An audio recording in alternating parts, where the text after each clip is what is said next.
I've never seen a diamond in the flesh. I cut my teeth on wedding rings. Dude, that's pretty cool. Man, that is a sad clown. Dude, that's pretty good. This is The Gloom, bringing you weekly interviews with F3 Omaha packs, exploring their F3 experiences and finding those sticky elements that create the glue in the gloom.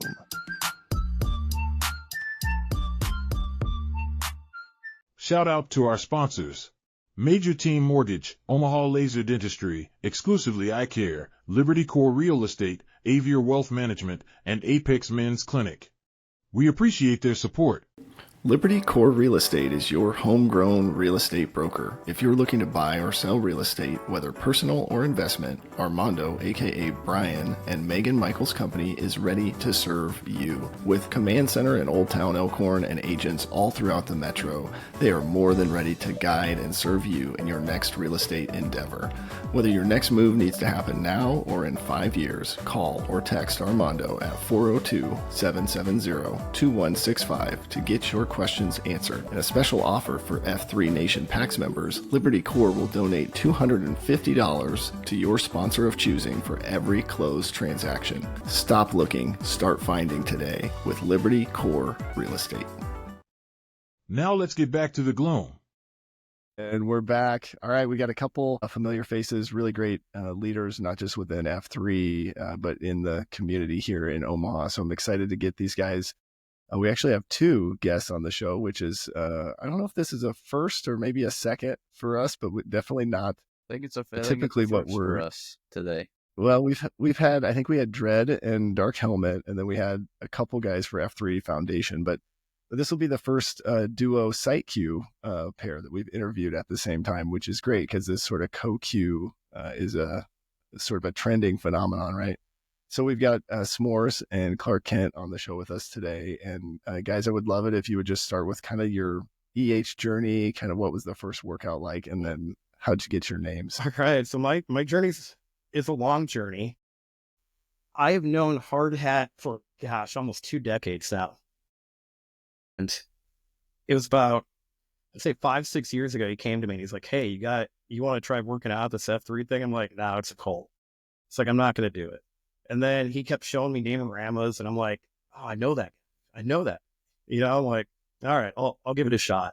So it took him about, I don't know, 4 years to get me to show up. And then my first workout was at Dragon's Lair with a Speed Square led workout, a coupon workout. And holy cow, it beat me up pretty bad. But that was basically my journey, was Hard Hat constantly pushing and finally got me.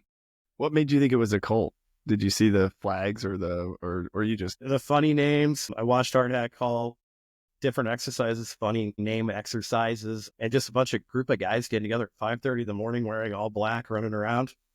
There's something kind of goofy about it. How did it feel when you got in there? Did it feel like a cult? It was great. And just how welcoming everyone was, because I remember I pulled up and I got to the workout a little bit early.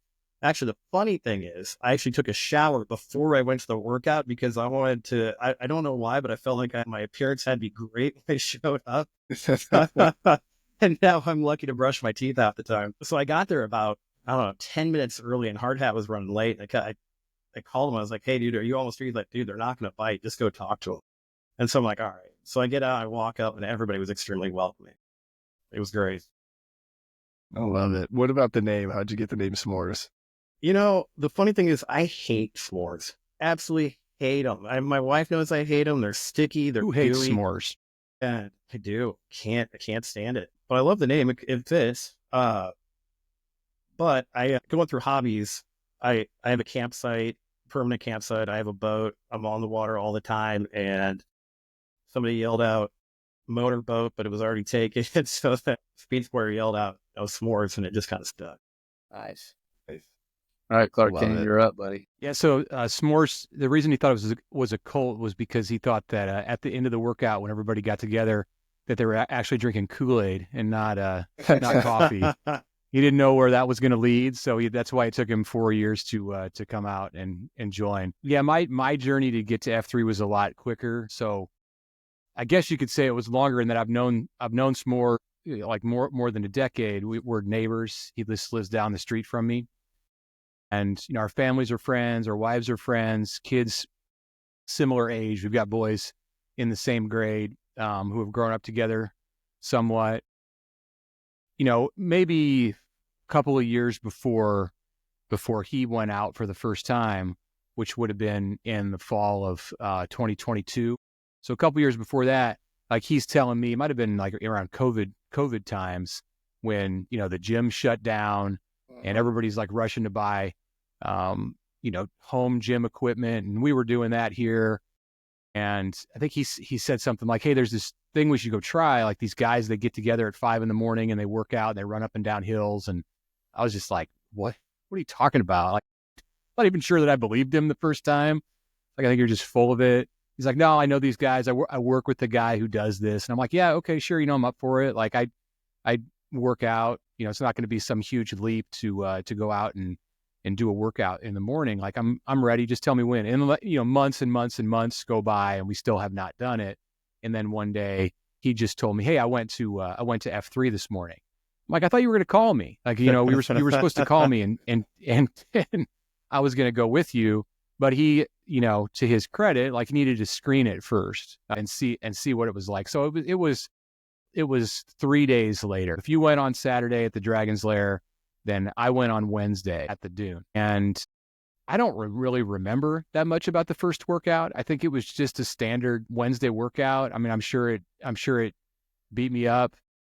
Whatever you do, it's different than what was my routine. So it was tough. They're always tough, almost always tough. We could talk about some that haven't been tough. But it's probably a different podcast. Yeah. I got my name because, immediately they're like, hey, what do you do? And some of the guys knew what I do. Because I'm a sports writer and, I've worked in the Omaha media market for almost 30 years. And, so Unicycle was like, you work for a newspaper? And I'm like, well, no, not anymore. He's like, Clark Kent. So, okay. Yeah, that sticks. I like it. I mean, I can be Superman's alter ego, and that's where it came from. Yeah, it's so cool, and you guys ended up with good names, right? A lot better than it could have been, right? Some guys don't like their names, but we almost named somebody yesterday. Or Wednesday this week. We named somebody got named, and yeah, you often hear names that get thrown out that are nothing like what I would want to have stuck to me every day I go out in the morning. But no, ours are good. Yeah, for sure. So, S'mores, you started a coupon workout with Speed Square, which I imagine was brutal. And then, Clark Kent, you mentioned it. So I would just love to kind of riff on like first F kind of fitness. Like what did you guys think and how did you sort of navigate through the different AOs and different types of workouts? Well, it was easy for navigating because we just basically searched what's closest to our house. Because one thing about Clark Kent, we're not many people. I would assume, I think we're two intelligent guys, but anybody in F3 that we talked to before 8 a.m. probably would argue with that. I mean, gosh, some of my favorite times at Can't F3 count, that's for sure. Counting stuff. But some of my favorite times at F3 are actually on the ride to the beatdown with Clark. You guys know, Clark and I, we ride together almost every morning. And the conversations we have are extremely interesting. It's usually the same conversation. It's usually the same. Our conversations, we have the same conversation multiple times without realizing. I've run stop signs in the morning with cops on the corner. We've blown by AOs and had to turn around and go back. Mm-hmm. Hell. Mm-hmm. It's true. Once we showed up to a workout early, watched the guys stretch, jog, and throw a coupon around for about 10 to 12 minutes before we realized the beatdown started at 5:15. We were 15 minutes late. Yeah. So the best thing for us, so in navigating through AOs, we just kind of picked the ones closest to our house. Now, before F3, were you guys working out together? No. Before? No, not at all. But we have done some of that even since we joined, like even since we started doing F3, where if there was a Sunday or something where we wanted to get in a workout or it was a holiday and we were out of town and needed to catch up, like, he's run up the hill to my house and we just had a impromptu beat down there in the garage running down the street. And some of our neighbors think we're really weird when they see that. And like we've tried to get some of the guys, like there's a bunch of guys on our street who we hang out with, families hang out, or we play fantasy football with. And we've tried to get a few of them.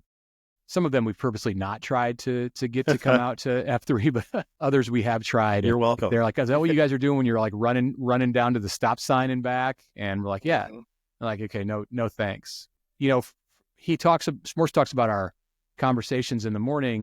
So usually when one of us picks up the other, it's like, what are we doing?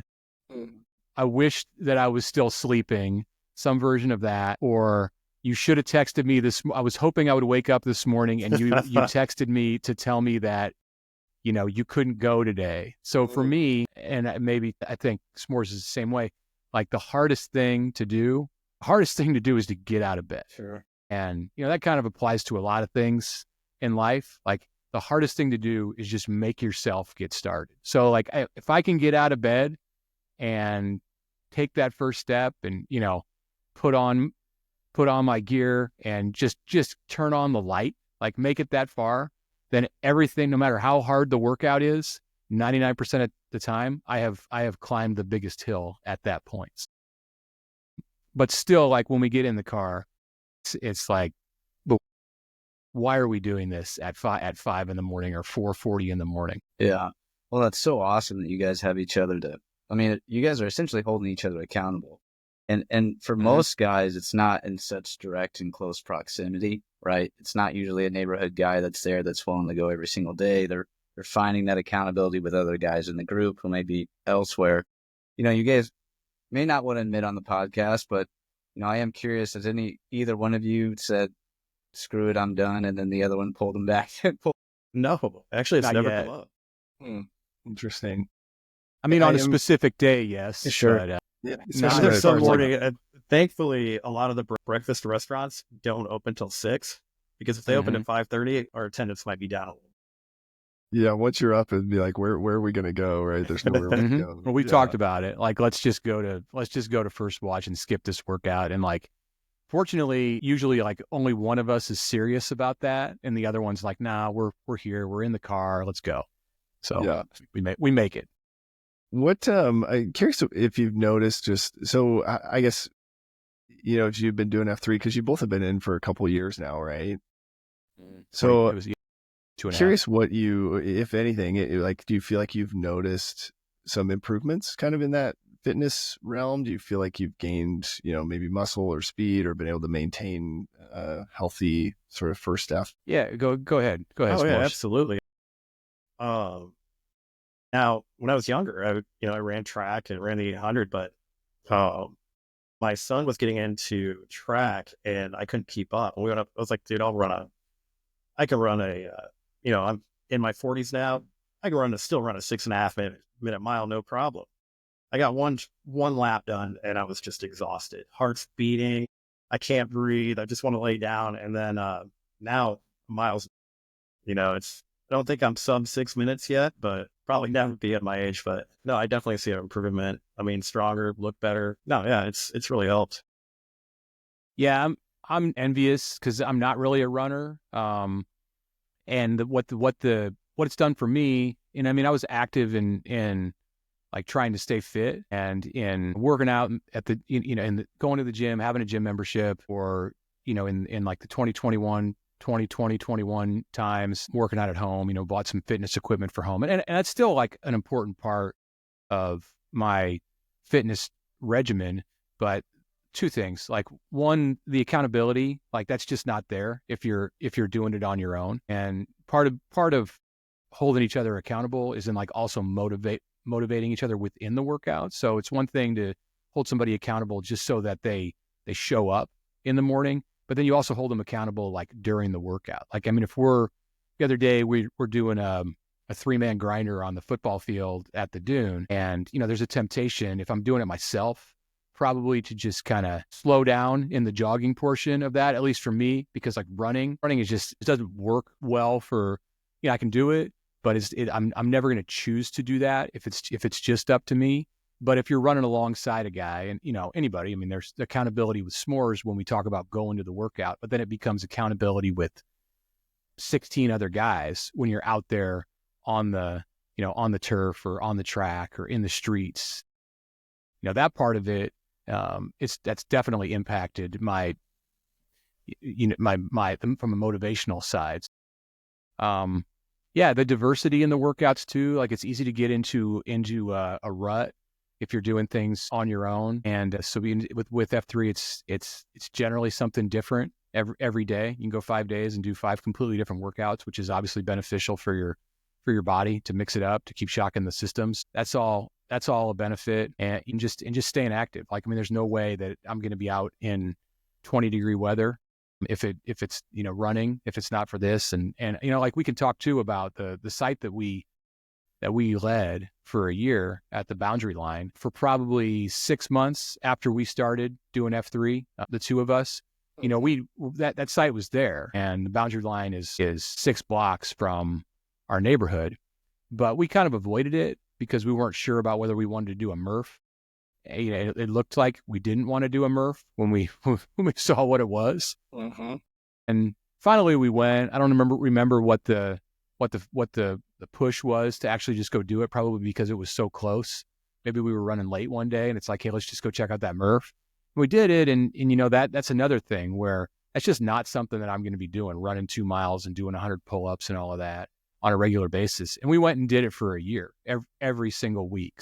Mm-hmm. That's been great for the whole, just progressing in fitness. And I turned 50 a couple months ago. So, it's as much just trying to maintain and keep up and not let your body break down as it is like continuing to try to, break new boundaries. Like I feel like I'm breaking boundaries if I'm just like maintaining and staying the same on some days. And that's fine too. Yeah, I love it. I was going to ask about the Murph, sort of how long it took you to get into that. But, it's interesting, like, like you said, once you get up out of bed, you get in the car, you get there, then you start the workout, and it's just sort of like, well, I guess we don't have a choice now, right? And so before you know it, you've ran 2 miles and you've got 100 pull-ups, 200 push-ups, and 300. Mm-hmm. I would be curious. You mentioned accountability, and interestingly enough, this morning at Combine, that was our Q-Source topic. And so I would just be curious, like, as you think about the second F and some of the, fellowship or different layers of accountability that come along with that, for the two of you, like, how did you go about sort of branching out or maybe pulling in some of those guys that you mentioned from the video s'mores that you're like, well, I know that guy. How did you kind of reconnect, build those relationships? It's the coffee afterwards. I think that's probably one of my favorite parts of F3 is just sitting down with the guys. I mean, a lot of these 5:15 sites, that's an extra 15 minutes of coffee with these guys too. And so I love Friday workouts. That's how I reconnected with a lot of these people, is just sitting there and having that conversation. Yeah, that's probably been the biggest part that's probably surprised me the most about the whole thing. I mean, once we got into it and I'd been going for a couple of weeks, you kind of had a pretty good sense of like what the fitness part would be like. I mean, occasionally there's a workout that still shocks you or throws you for a loop. We did that one last fall, s'mores at the Oracle with Minnow. Minnow, another one of our neighbors, lives right down the street. I'm like right in the middle between s'mores and Minnow, and he took us on.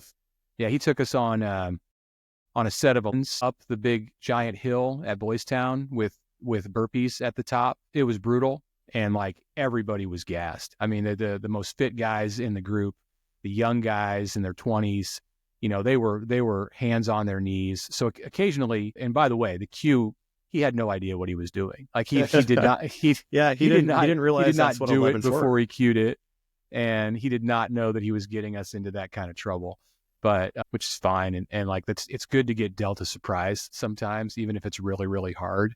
But for the most part, there weren't like a tremendous amount of surprises on the fitness side. Where for me, what surprised me the most as I got into it, months in, was that fellowship part, and I'd consider myself somebody who knew a lot of people in the community just because my work, like a lot of people see me or hear me and sometimes think they know me when I don't really know them. And that's fine. Like I need to be like that with my job, but like it was that on like overload with F3. And then, it's different than if I see somebody at the grocery store or at a basketball game who comes up to me and says, "Hey, I read your stories, or I listen to your podcast. That's great, Mitch." And then I don't see him again ever, or for 3 months. Where if I have that kind of an encounter in F3, then I can talk to the guy for the next 10 minutes, while we're out of breath and, doing some ridiculous exercise. And then we go to coffee at the end. And then like the next week or 2 days later, I see him again. And, there's a friendship there. And then that continues. And then, you make more of a network. So that's the part that I don't know that I really expected in this, because like all my fitness in the past had really just been, like I said, individual, and there wasn't necessarily like a networking or fellowship aspect to it. And that with F3 has been just as significant, just as important and meaningful as the fitness part. To add on to that too, with the men of F3, I really appreciate them. It truly amazes me how everyone has each other's back. What's even crazier to me is that with such a large group, I've never seen anyone really argue or bicker over anything. Yeah. It's like there's this unspoken respect and brotherhood that just works. I think that's rare. I'm really grateful to be a part of it. Yeah. That's a good point. And there's so many reasons why we could. I'm sitting here thinking, and I can't think of the time that's ever happened. Yeah. Would be curious. I mean, you're talking about the other guys, but you guys came in kind of a unique situation where you both know each other prior to joining. Would be curious how your relationship has blossomed or kind of transformed since joining this group or doing this thing. Well, I mean, I'd probably just say like in certain times of year, whatever, various parts of life, like you can get busy and separated from people where you don't see somebody for a month or a week, even if, you're related or good friends or whatever. And there's times like that that can happen with your friend down the street. But if you've got that, we know that, hey, at 5:00 on Monday morning and Wednesday morning, whatever, like you're going to be out in my driveway. Yeah. It allows you to stay more connected and just stay more, it's more than just accountability. Yeah. It's a friendship, and we might go a week and not see each other in any other area because we're busy with different parts of our lives. But we're not, if I wasn't working out at 5:30 in the morning, I'd probably be sleeping. So it's not really taking away from something else. And there's not an excuse. I'm not too busy to get up and work out and get in the car and go have coffee at 5 a.m. So it's just always there, and that's great. I love that. It's interesting because we talked to a lot of guys, right, that like they join and they reconnect. And for you guys, like you joined around the same time and then basically have been able to like avoid that, sort of separation that naturally occurs, right? Which is cool. Just keeping those connections there. Hey, Gloom listeners, it's the Plague. Question for you. Are you ready to perform at your peak? Well, our man Pea Soup and the Apex Men's Clinic is here to help you achieve optimal health. Whether it's managing general health concerns, recovering from injuries, or optimizing your hormones, they have you covered. Their comprehensive services include testosterone replacement therapy, cutting-edge treatments, and personalized care plans tailored just for you. At Apex Men's Clinic, you're not just another number. Their expert team is dedicated to helping you feel your best. Visit apexmensclinic.com today to schedule a free consultation. At Apex Men's Clinic, it's men's health done right. I'm curious, S'mores, has it been annoying to have like your buddy be sort of like a famous personality, or they're like, hey, that guy, or how's that been? It's hard to be in part of his entourage. Yeah, we go places and he just gets swarmed by groupies, and I pick up the slack at the end, and no, it's fine. It's kind of cool. Yeah, he's definitely my most favorite or famous friend. Yeah. Well, and I guess for you, Clark, I would be curious what happens, at least to me, guys know we do this podcast, and then we're friends. So I get a lot of really honest feedback about things like audio quality, or, I listened to this guy and you should have asked him about this sort of thing. But with your content, you might provoke a little more emotions in some of the guys. Do you ever get any feedback or have any banter there that's been valuable. Yeah, there's lots of feedback, but it's generally all positive. I mean, I think that's something that F3 brings out. It's like what's more said a few minutes ago about how you just don't generally get disagreements on stuff. Like, I mean, I know that there's guys that I'm standing next to in a circle or working out with or running with, like that. If we started talking about politics or whatever it might be, like probably not on the same page. I mean, there's some certainly that we would be, but I mean, the world today is a crazy place. And when it's dark outside and you're sweating, like none of that matters. And I think that's great. And we, you know, it's the same thing with my work. It's not like I cover like, I'm not writing, you know, crime stories or political coverage. So I don't know in the state of Nebraska with what I do, if there's all that many people that disagree with me, you know, maybe sometimes if it's you know, things can certainly get controversial in the world of sports, in the world of college football. But I think most people probably, see eye to eye with the way that what my vision is for things in my work. And I've never like come across somebody at a workout or getting coffee where they're like, "Hey man, that was a terrible take that you had there on Tuesday. Like you got to take that back, or I'm gonna, no." Like I mean, F3 it unifies people, it brings people together, it bridges the differences that we have, and I think that extends to our professional lives too. Anybody listening to this podcast, can you please go to Mitch next time you see him at coffee and complain about his podcast? Yeah, sure. Just complain about an article that I write. Like I'm not opposed to having to arguing with you about football while we're out in the gloom. I can name 10 people that are going to bug you now after listening to this podcast. It's fine. I love it. Other sort of things in the second F space, right, would be like shield locks or maybe Q source, or would also love to get your take sort of on things like Concentrica or how F3 has maybe impacted your families, your wives, maybe some of those relationships. Well, I'll talk about my wife. My wife was actually pretty jealous of F3 for a long time. And then I finally found out about FIA. So my wife started going to FIA, and same thing with like, she showed up to the first one, felt it out, find out it was okay, then invited Clark Kent's wife to go with her. So now they go every morning. So they start a little bit earlier than us. So they're picking each other up. And then shortly after, we're picking each other up and headed to one. Because they have farther to drive, since there's not as many sites. Yeah. That's got to be an experience. What's that been like, sort of having your, like, do you have like if you guys have dinner, is there sort of like, well, we do this in F3 and we do this in No, FIA? it's a lot of conversation about FIA and F3 when we get together. It's quite a lot. Or like, we've even like even traveling together, like, we've taken vacations together, our as couples, and yeah, we could be on the beach in Jamaica, or going to a show in Chicago, and we're talking about F3 and FIA in Omaha, which is, I don't know, I guess it's cool. It seems like a lot, but if it's something that like you feel strongly about and that helps you in any way in your life, then it's great to embrace it. We'll share workouts, things like that. Like we'll see the girls have got a whiteboard that they wrote a workout down on, and it's a smaller group with them, so they tend to have to cue more often than we do.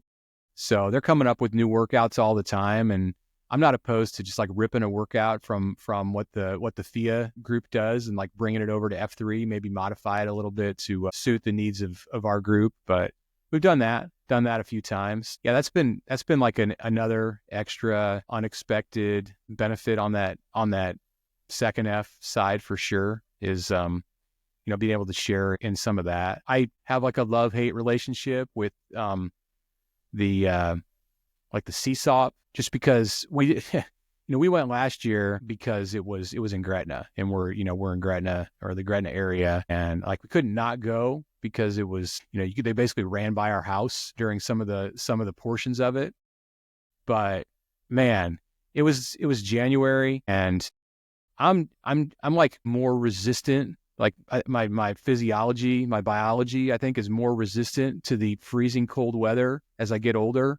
Like my bones hurt if I'm out there and it's 6 degrees. And that was a really, really cold day. I wish we could have like a second CSOP and have it in like April. But no, I mean, the fellowship part of that is great. Went to the dinner. in downtown Gretna the night before. And like around that event, some of us who were in the Gretna area, we raised some money for the Gretna basketball coach who had passed away around that time, like right around that time. It was within weeks of when CSOP was held. That was a fantastic thing to be able to contribute to. So that goes way beyond just the F3 group, something we were able to do to impact the community. That's another unexpected part of this that I'd never had any idea that we were walking into when we, went out there 2.5 years ago. Yeah, well, we do that CSOP in January, and then we do our anniversary in April, and I think we're looking at maybe another convergence sort of CSOP, right? That we might do, because I'm with you. We need a warmer CSOP. I guess it's not completely stupid and utterly pointless if the weather's nice. It can only be like somewhat pointless. Yeah, right. Yeah. I mean, that's it. Or relatively stupid and somewhat pointless. You have to change the. I'm trying to think what I would want to do more. Stand outside in sub-zero weather, or in August when it's 120 with 100% humidity. That's why it's 5. That's why you do it at 5 a.m. It's not that hot then. Although last year I did the 1776 workout. I think S'mores was missing for that one. You were out of town, and both of us travel for our jobs a decent amount. So it's harder to get that accountability when he's not in town. But we've definitely both had a lot of instances where we have gone to workouts on our own. And I'll even tell you about another aspect of F3 for me that's been fun to discover is the downrange workouts. On 1776, I did that one at the steel mill, and that was also completely stupid and utterly pointless, just without the name. But it was fun. I'll do that again this year. On those CSOPs, but downrange code I found out this year was to actually just lead a workout. So you're just stuck there in one spot the way we did at the canyon. That'd be great. So I don't know. Send off 6 groups. You stayed at one place through the whole CSOP? Yeah. Okay. I mean, maybe that would be better. But the downrange stuff also has been enjoyable. And I've met people in California and in Chicago. I did a workout on the beach in Carlsbad, California, in the summer of summer of 24. And, got up and drove 40 minutes from my brother and sister-in-law's house in North San Diego, through the hills, and end up getting dumped out on a little beach road and had no idea. The thing about doing them on the road is you really have no idea what you're going to find. Like if it's going to be an organized group that does all of the traditions that we do in Omaha, or if it's, just a ragtag bunch of guys who don't really know much about what F3 means, but they get together and work out. And I've had all the experiences in the different places that I've gone. I've been in Texas where we did burpees for 45 minutes in a church parking lot, and that was it. That was it. It was just burpees the whole time. And running on the beach, doing the beach workout in tough workout in Carlsbad was awesome. One of the most memorable of all the workouts I've done in F3 was there in Carlsbad, running as we did hydro burpees that workout. I've heard of those. Can't do that. I don't know of any sites here that have that option. I love it. S'mores, have you posted downrange when you've been out of town? I have posted in Chattanooga, Tennessee. Interesting beat down. I got started as I'm running with one of the guys. We start talking, and I find out he's an oncologist for Common Spirit Health, who I work for. And I was actually meeting him later that day and had no idea. Wow. So it was interesting. I love it. It's so cool. And I think there is sort of, within the fellowship, right, you go to a different location and some of the things are different, but ultimately the being able to quickly form a relationship with another man is the same, right? For the most part, the guys are all there for the same reasons, and you all decided to get up at a ridiculously early time, and so that's kind of cool. There's some fellowship, and I feel like with those too. groups, they're all trying to find some sense of identity for themselves, right? We're this sector, we're this region, whatever we are. I am curious, in your travels, has there been one where you think is most akin to what we see here in Omaha? Yeah, the workout in California, there was a flag. They said the core principles. We did the beat down, got together at the end. There was fellowship at the end. So instead of going to coffee, and I don't think it's like this at all of the workouts there, and it's F3 North San Diego. But this particular one, because it was on the beach, so I don't think there was any kind of coffee served. We got together in the parking lot after the Circle of Trust, and some of the guys said, "Hey, you want to go out and their version of coffee was to go body surf in the waves that were coming in." That's cool. So I was like, "Yeah, I'm here. Like, let's do it, absolutely." So, but some of them, it was a smaller group, maybe 6 guys. Some of them had some like surfing equipment, not boards, but like wetsuits and various other instruments. And I just took off my shirt and ran out in the waves and took off my shoes. And I think the shoes were already off. We were working out in the sand, and that was a more difficult beat down. It was a hard workout in the sand, but it was more difficult to get crushed by these big waves coming in for 30 minutes. But we had a good time. I mean, the other ones that I've been to have been a little bit less like Omaha. Like they didn't tape the Namerama, or they didn't have a Namerama, or there were no flags, or there was no attempt to explain what it was at the beginning. But I mean, I think it takes all kinds, and like I'm just glad that other people in other communities have the opportunity that we do. That was a lot like Chattanooga. Showed up to the beat down. We got started right at 5:30, and about 38 minutes into the workout, I'm like, well, we're going to head back to the flags. No, because they work out for the full 45 minutes. Yeah. And then you get back, it's a quick announcement, quick parade out, and you're gone. But same thing, no mission statement, no core values or anything like that. But it was a full 45 minutes. So it's not, I don't think it's as organized as what F3 Omaha is. It does make you appreciate what we have. I think we're pretty unique here.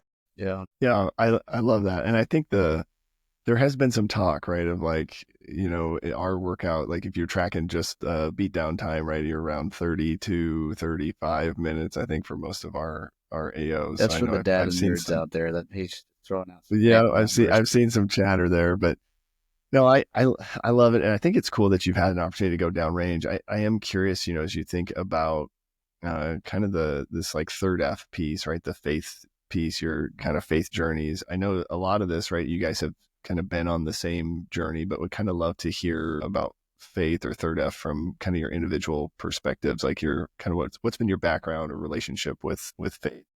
I could start that. My faith is kind of a different path. I've always had a love-hate relationship with faith. I was raised in the Missouri Synod Lutheran Church and spent most of my childhood in the church. But as I got older, I started questioning my faith and eventually stepped away. Once you hit that 16, 17-year-old age, kind of stepped away. And then about my late 20s, I met my wife, and she introduced me to a more contemporary style Lutheran church. So we started going, and we actually started going to church on Saturday nights and then grabbing dinner afterwards. Nice. We went to Kuntz Memorial, which is a Lutheran church downtown Omaha, gorgeous church. But then my mom was diagnosed with early dementia and passed away. So she died before her 62nd birthday. I kind of struggled with that, and I questioned how God could let that happen. And honestly, it shook me. So and then I started kind of, going back to my ways it was. But over time, through F3 and watching my kids go through confirmation now, I've come to the realization that I do believe in a higher power. I've also realized that I don't have to believe everything religion tells me to, but having faith, believing in the guys of F3 and knowing there's something bigger than myself, that actually gives me peace, if that makes sense. Yeah, I think it makes a lot of sense. I wonder if I don't know if you would care to unpack, but I think what I love about what you just shared is the fact that you kind of kept wrestling and searching. And then, you didn't just say, well, I'm not going to believe in anything. You kind of kept exploring like, well, what is it that I believe in? But what was that process like? Like, what would you say to a guy that maybe has gone through a loss like that is sort of finding himself? There's got to be a higher power out there, right? I mean, when you look at it, and it's a lot of, I see a guy that's struggling. I mean, the guys that pray it out, if you ever go to any of my beat downs at IQ, I'll call on Vlasic, I'll call on Unicycle to pray us out, because what they pray just, it hits home. And that has just really helped me out with my faith. of what those guys say. Love it. Yeah, I think it's so cool just to hear, for guys to know. I love what you said about, I don't have to believe everything that religion tells me, because I think that's where a lot of guys get kind of tripped up. And then it's like, well, if it's either this or that, I'm gonna sort of go my own way. And I think at least for me, it's like what you said. I've got to put some trust and faith in something, right? That's greater than me, right? If I'm the center of the world, we're all doomed. But there's a lot of opportunity to kind of explore what that might mean. I think, and I love that. I think another thing he's saying here that I think is important to focus on is gathering or reinforcing your faith through what you're observing outside of the realm of the church, right? That is a very strict building that you're in, and it can be very difficult at times to see how religion is working in your life or how your faith is working, but to see it through your kid's confirmation, to say, hey, I see it in the guys in the circle. Those are just other avenues to help you kind of explore that piece. So I think that's like really well said, and guys should be focusing on those things. Yeah. Clark Ken, what about you? Yeah, that's cool, man. I'm proud of you, S'mores. Like, S'mores is usually not one to share a ton about his faith journey. You inspired me to open up here. I was just going to give a generic answer about like how one thing I really like about F3, and I'll still do this, but I'll go more in depth about what my journey is too. What I was going to say is that one thing I like about F3, and when it comes to this part of it, is that I feel like F3 will meet you where you are in your faith journey. So I mean, if it's something that you come into the group and you're like really far along and very spiritual, and you feel like you have a great connection with God, like, that's fine. Like you will find people who can support you on that. Or if you're more unsure, or, if you're in the middle or whatever it might be, like, that's fine. You're not going to be an outsider. You're not going to be an albatross. Like F3, the community is there to come to you. You don't have to go to them. So that's been beneficial for me. I mean, my situation, or my journey it's unlike, I don't know, just about anybody's. I know of one other PAX in Omaha who like has a similar background to me. So I was raised here in Omaha in the Jewish community. Grew up in the synagogue. And that's what I knew. That's how I was raised. Went to college in Lincoln. Met my wife. Small town girl from central Nebraska. Never met a Jew in her life for sure. Met me and we got married in a joint ceremony in a Methodist church, but with clergy from both backgrounds. And like, I mean, we're like a walking, talking example of like how your faith and God will meet you where you are. And, it led to decisions that we had to make, like how would we raise our kids? And our kids are raised here in Omaha in the Methodist community, and like have been confirmed. And my daughter's she'll be a freshman at Creighton next year. And I'm excited to see her on the Jesuit, in the Jesuit environment. My wife works at Creighton, and like, she talks about what it's like to, to have that around her. And, so for me, it's like the whole faith part of it is like just one is a big mishmash. And, I didn't know, like, what's that going to be like when we started with F3, like what's that faith element? How's that going to work for me? Like, how's it going to work when I get into the circle of trust? And what I found is like, you interpret the message how you wish. Like, I don't think that anybody should ever feel like, they don't belong, what their viewpoints are. Like, if it's not the same as the guy next to you, like, that's what, like, diversity is going to make us stronger as a group. So, there is more diversity out there than I think sometimes we believe and we think. And for me, that's all very much a positive. I love it. And I was trying to think of, I feel like Mr. Rogers may have a Jewish background. He was my neighbor growing up. Mr. Rogers got S'mores as my neighbor. Wait, now. Mr. Rogers was your neighbor? Yeah, well, Mr. Rogers then, but I get it now. Jeff, Mr. Rogers, and I, and when my wife Shannon and I, we got married in Lincoln in 2001, and we moved up to the Gretna area about 4 years later, and our daughter was born right after that time. And we were, just trying to meet people in Omaha, and I'm from Omaha, so it's like, well, I know people, but I haven't lived here. I graduated high school in 1993, so it had been 12 years since I'd really spent time living here. And so like, well, and also like, let's meet people as adults. Like, I'm 30 instead of 18. And so we actually got connected with a group of interfaith couples, and Mr. Rogers and his wife were part of that.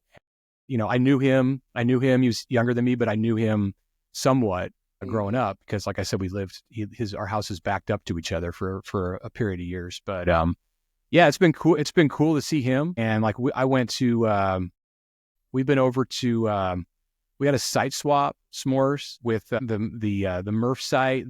What was the Murph site where they don't run? There's no cardio in the Murph site. Yeah, it's on over on Dodge off 156th. Yeah. Red Wings or Coronado.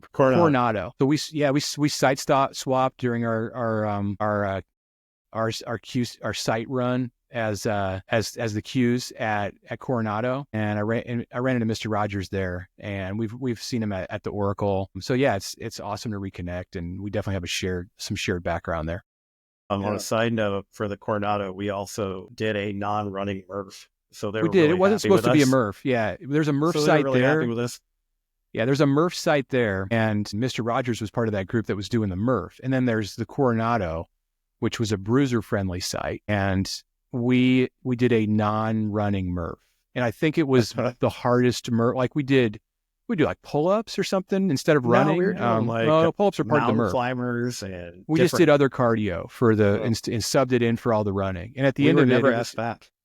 Yeah, it's funny how like in the Murph you use the running as sort of like the break, right? Yeah, yes. No, I do not. That is not true. That is not accurate. I love it. Well, that's, I appreciate you sharing your faith and being open to sharing that. I do think there's opportunity for us to continue to, engage. We just, I think there's maybe a large Christian group, right, in Omaha, but I think for the most part, we do a decent job of welcoming other guys in. I just heard a COT from a guy this week who was sharing his Muslim faith, right? And so I think, we're starting to see that. And so I think if we just continue to remember what you guys said, right? It's really like about the guy, just support the guy next to you, right? And if conversations come up and you have an opportunity to talk about your specific beliefs, great, engage in that. But ultimately, there's a lot of value just from being a part of the group. So I appreciate you guys sharing. Part of just education. I think just hearing how other people feel and what their beliefs are, or what their backgrounds are, like that's helpful no matter where you find yourself. For sure. You kind of mentioned this, I think a good segue, right, as we're talking about the non-running Murph, but, our mission, right, we want to invigorate male community leadership. And so being a site Q is kind of one of the ways we try to help promote that leadership development. I would be curious to hear your guys' thoughts on what was it like being site Qs at the boundary line. Would love to hear about the co-Q sort of piece. And then I always like to get your thoughts on succession planning too. Yeah, we started reaching out to Bounty and Enterprise the next day after we got the flag. I'm just kidding. The succession planning is fine. No, we kind of took the site Q duties and kind of split it up. So Clark, just being a social media guru, he kind of handled everything social media. And to fill up the slack, I said, I will find the people that queue the site. That was a lot of fun for me reaching out because I never wanted anyone that had queued our site to queue it twice in our tenure that we were there. So we had a different site queue every week. And that just getting, out there that's 52 guys, right, that I had to reach out to and talk to. And I got to know a lot of really good people. So that was pretty fun. We were able to get a lot of folks that usually don't make it out west because Clark and I will post out the steel mill on Thursdays a lot. Those SARPy guys are a great group of dudes, but they don't venture out in our way very often. So pulling some of those guys up and just kind of taking the two groups and merging them together was kind of cool. Yeah, that was good experience. Yeah, I'm with you on the part of bringing in people from outside of Southwest Omaha, outside of the Gretna area to come queue the site. I mean, 52 weeks is a long stretch, so you can't just get by with having this small group of guys that we see during the week, or you're going to be doing lots of repeats. I've been practicing a Murph challenge of my own since the Murph challenge ended, which is to challenge myself not to do any Murphs for several months after we passed the flag. So I think I'm about at the successful end of my personal Murph challenge, and like right when the weather's just starting here, we're taping this on the end of January, like really quick here. starting to see some nice days.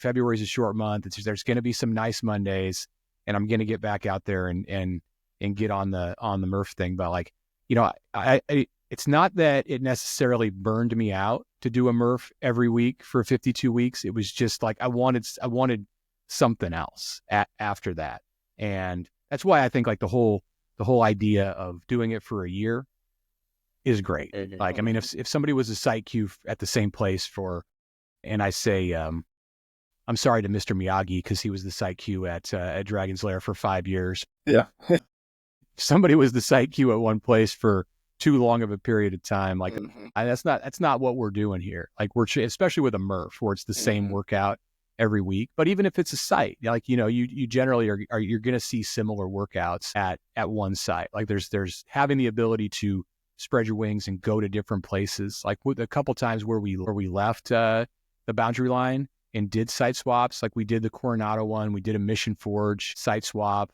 where the Mission Forge guys came in and took over the Murph for 1 week and like didn't burn down the equipment that we use or anything like that, fortunately, but didn't get us in trouble with the school district. Those were good. Those were some highlights of the year that we had. I just think it was great to like cycle through. And you know, the funny thing is like the Murph is not a place where you generally get a lot of FNGs. And we could count on one hand the number of FNGs. I mean, who comes to a Murph for their first workout? And if somebody does, only suckers. They either don't know what they're walking into, or it's like they're an MMA fighter, which we had happen. We did have that happen. I don't know if he was an FNG, but he came to work out with us as he was training for an MMA fight, which that was a highlight. That's for sure of the year of being a site Q. I just kind of like the idea of having that additional accountability, that additional responsibility. Like, you know, it was like every week you were kind of on the queue because you had to be there no matter what. Yeah. Well, I like this idea of adding some wrinkles or some flavor by doing some swaps, right? Encourage guys to do that. You know, curious about succession planning. Was it really the day after you were texting the guy? No, it took a bit. So one thing we noticed, Enterprise would show up to our site every Monday.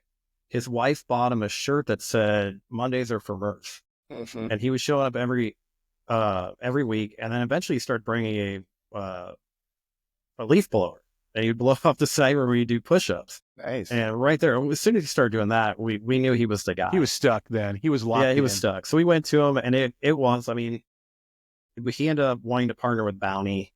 Did you guys offer it as a co-Q thing, or were you like, hey, do you want it? No, we originally went to Enterprise, but then Bounty would have been our second choice if Enterprise would have turned us down.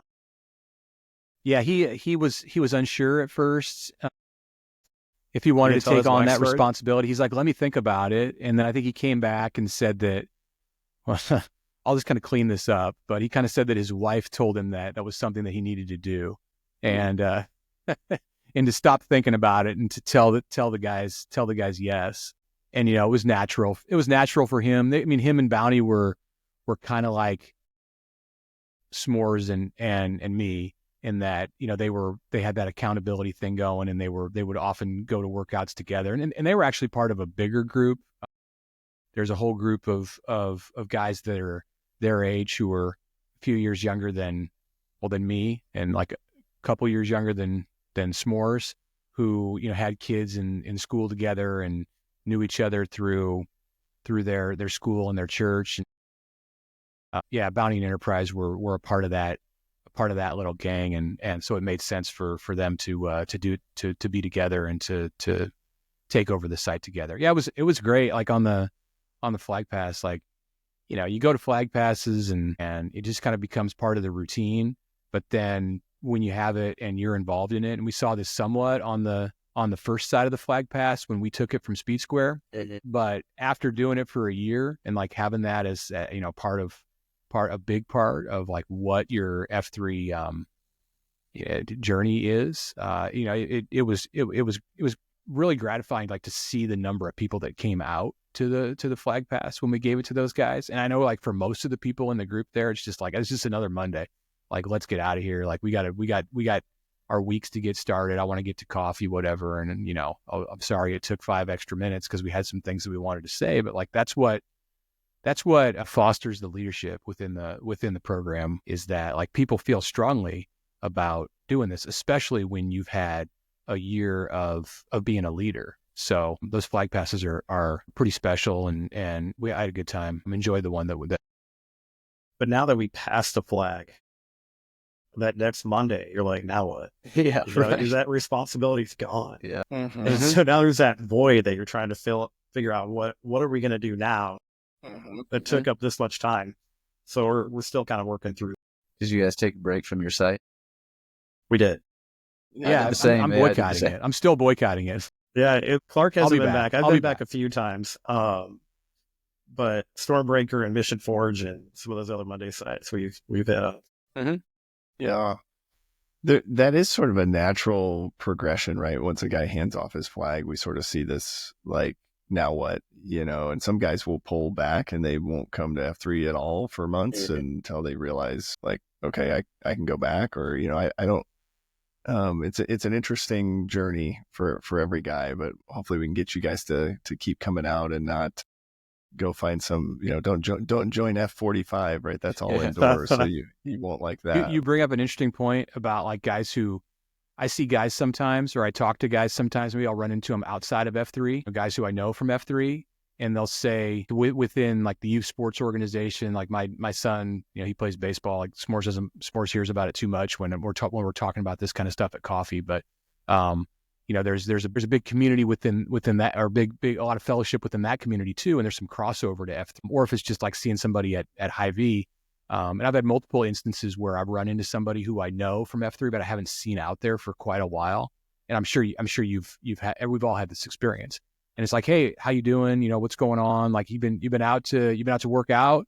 And I've heard, like, a variety of answers. And sometimes I've heard, like, nah, it's been a few months. I'm just been busy, haven't been able to get out. And I think sometimes guys feel like if they let it slip, that they can't come back. Like, that they shouldn't. It's almost like they're ashamed and they shouldn't come back. And, like, my answer to that is, like, absolutely not. Like, that's like all the more reason to come back. Like, There's nobody out there counting how long you've been missing. Like, nobody knows. Like, and if you come back and you put on 10 pounds, like, we don't care. Like, that's more reason for you to be back out and get started. And if you have to slow down and go back to, square one, that's fine. Like, there's going to be people there to help bring you along. Yeah. Well, and then, you're talking about a phenomenon called dip, right?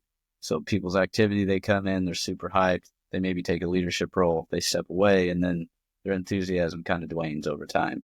And that was the whole reason for the podcast. We want to get guys' stories out, but we also wanted to re-engage guys that were former leaders, try and get them there. I am curious, from your guys' perspective, what do you think we can be doing better as a group for F3 to kind of combat that dip, keep guys engaged, keep them coming back? What do you think, S'mores? No, you want me to take on? Okay. Yeah. I think we hand that off. Yeah, thanks. I know how to run what a are we podcast. calling them? So there's a new group of guys. Are they the Weasel Shakers? Is that what they're called? I think that's great. I mean, give them the names of people you haven't seen in a while. There's a group of guys that I really enjoyed working out with that I haven't seen in a while. I hand those names off to, I think, was it Barn Door that was the guy that was doing that? I can't remember. And he will take that information, start reaching out. Hell, we, as a former psych, if you don't see somebody on that site again for a while, definitely reach out. I think that's the best way. There's some guys there's one guy in particular that I EH'd. He showed up pretty hardcore in the summer, but then kind of fell off, and I noticed he hasn't been out in a while. So I actually, shot him a text, said, hey, I haven't seen you in a while, where you been? And he's like, well, I'm a teacher. I'm also the band coach or whatever. I have to be at band practice at 5 a.m. So I'm like, all right, we'll see you next summer. Right. I think just that it's as simple as just reaching out to these folks. And now with PaxNet, I mean, we have everybody's number. Yeah, it's key, right? That there's no requirement for, like, how many days a week you have to post, or the sort of price of admission or membership it's free. Like, it's still free. And so one of the things that's, when I first started, I was a 6-day-a-week guy. Then we had our second kid, and I was a 4-day-a-week guy, and now we've had our third kid, and I'm 3 days a week. But nobody, like you said, Clark Kent, nobody's keeping track of that except for me. I'm the only one that's like, man, I want to get to 4 days or 5 days again. You and Tater Tots keeping count.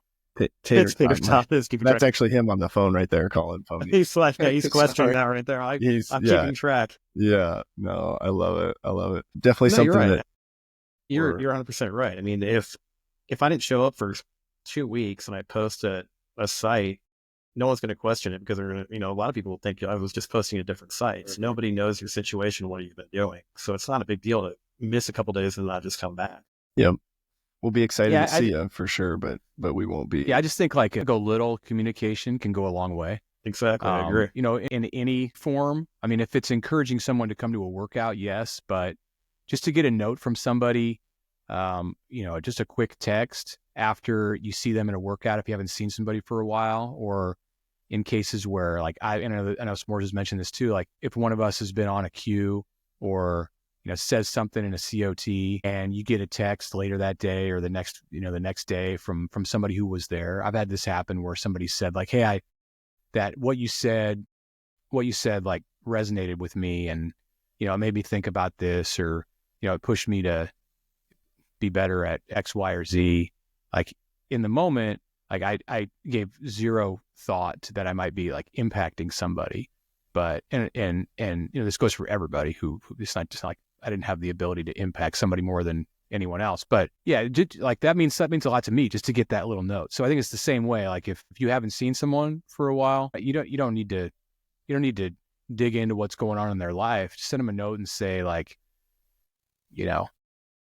coming to this site on Monday. Would love to see you. Love to reconnect. Whatever. I mean, it just a quick pat on the back can be all it takes to light that fire again. Yeah, Clark, I agree with everything you said there, that after a COT, you get that text and someone says, yeah, they really resonated with what's going on with my life right now. That's huge. Another thing, I mean, I know I do. I don't know if I have, maybe I'm just not getting invited to the sites, but before I queue a site, I like to send out text to a group of guys that I know that are usually at that site or some people that are close to the area saying, hey, I'm queuing the site. Love to see you come out. Oh, that's cool. And that's a good idea. Yeah, I try to do that too. But I think that helps as well, just that simple communication. Yeah. No, I think that's good advice. And, we're always trying to lean in and figure out ways. And I think that's just great advice for the guys to lean into. We're certainly appreciative of your time and your leadership. Before we break and kind of wrap this up, is there anything that you feel like needs to be said that we didn't get a chance to cover? I just kind of like would back up, would just to continue to reiterate what we were just saying about encouraging people. And like looking for opportunities to do that. I was thinking about this when S'mores was talking a minute ago. When my 50th birthday was coming up in December, I don't generally like to. I didn't advertise it. I wasn't like, hey, I'm gonna have this birthday, and like it's a big deal in F3 because now you can say respect. What after? Yeah. I wasn't gonna draw attention to it, and I planned to just kind of let it go by, and then the next time I worked out after my birthday, I'd say, 50, and it was fine. Respect. Inside, I was kind of like, man, this is a big milestone. It wasn't like, I turned 48, 49, like whatever, still in my 40s. 50 is kind of a moment, like, and not like I was hiding in the corner with my head between my knees, but it's nice to have some support through that. So it came up in conversation at some workout somewhere in the weeks leading up to that. I don't remember what it was. Somebody heard me say 49 and asked me when my birthday was. And I was like, oh, it's December 6th. And so Vlasic heard it and he cleared his Friday that week at the quarry and called me and said, hey, I got that date open for you. I want you to come out and do a birthday queue. And I was like, I don't really want to do that. I'm like, okay, I will. And I did it. And a bunch of guys came out that he had invited from that respect group. And yeah, it meant a lot. Like I would have missed out on that, but like he took the initiative and did that for me. And that was great. And like it made that day mean something more for me. So even though I didn't know that it was necessarily that it was something that I wanted. So I would just say like as a final thought is like, just take the initiative and be go outside of your comfort zone and whatever, it's a cliche. It's like something I'd hear in a circle of trust, but just do nice things for other guys, but, you know, have their backs, and sometimes you probably don't know how much that means to them. I love it. I think that's a perfect segue, kind of where we like to wrap things up, is getting just sort of like for each of you, where's a place where you need encouragement? Like if we see you out there, maybe guys listen and they're thinking about you, what's something that we could encourage you in? Well, that's pretty easy. I spend a lot of time on my playlist for my beat down. So if you hear one, even if you don't like it, just tell me it's good. Okay. Will do. No, I'm actually finding encouragement. I mean, I think the guys at F3 do such a great job already. I don't know if I could ask for. I'm happy with what I'm getting out of it. I don't feel like I need a whole lot of encouragement on anything else except getting up, putting those 2 feet on the ground at 5 in the morning. Yeah. Well, again, I appreciate your time today, and just thank you for sharing your stories. We'll do a little Namerama. Let's do. I'll start us off, and then let's end with Clark Kent, so we can all yell a big respect here. Brandon Playhardy, 39. The Plague. John Whitworth, 33. Pony Express. Pony Express. Hey. Brian Lancaster, 47. S'mores. S'mores. Mitch Sherman, 50. Clark Kent. All right. Clark Kent. Respect. That's gotta feel good, man. You know, some of us, like I'm basically gonna be waiting 20 years before, you know, like so I can't wait to. I'm gonna let everybody. You're know like what 45. I got 20 years. I love it. Well, thank you guys again for your time. Really appreciate it. Thanks, guys. Thanks for having us. Have a good day, fellas. Yeah.